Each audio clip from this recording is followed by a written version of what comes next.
आज आपण दोन वेगळ्या प्रकारचे सरबत बनवत आहोत. त्यातील पहिला प्रकार आहे बडीशेपचा सरबत.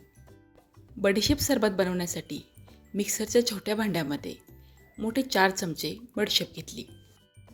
बडीशेपमुळे शरीराला थंडावा मिळतो आणि आपली पचनक्रियाही सुधारते. बडीशेपबरोबर अर्धी वाटी खडीसाखर घेतली. खडीसाखर शरीरातील उष्णता कमी करते, शरीराला थंडावा देते आणि आपल्याला तात्काळ एनर्जी देते. तर सरबतची चव अजून छान वाढावी म्हणून यामध्ये 2 हिरवी वेलची घातली. आता हे सगळं मिक्सरमधून वाटून याची एकदम बारीक पावडर बनवून घ्यायची आहे. ही पावडर काचेच्या हवाबंद भरणीमध्ये भरून ठेवायची, म्हणजे 15 ते 20 दिवस अगदी आरामात टिकते. आता या पावडरपासून सरबत बनवू. सरबत बनवण्यासाठी ग्लासमध्ये 2 चमचे बडीशेप पावडर घेतली. त्यामध्ये पाव चमचापेक्षा थोडंसं कमी काळं मीठ आणि पाव चमचा साधं मीठ घातलं. त्याबरोबरच 1 लिंबूचा रस घातला.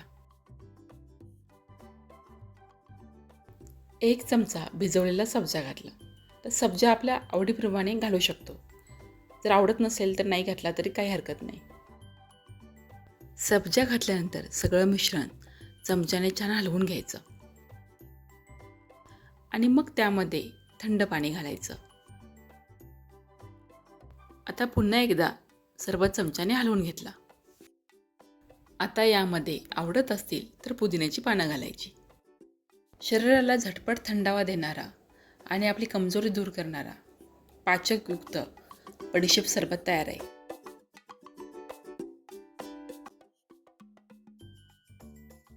आता आपण सरबतचा दुसरा प्रकार गुळाचा सरबत बनवू.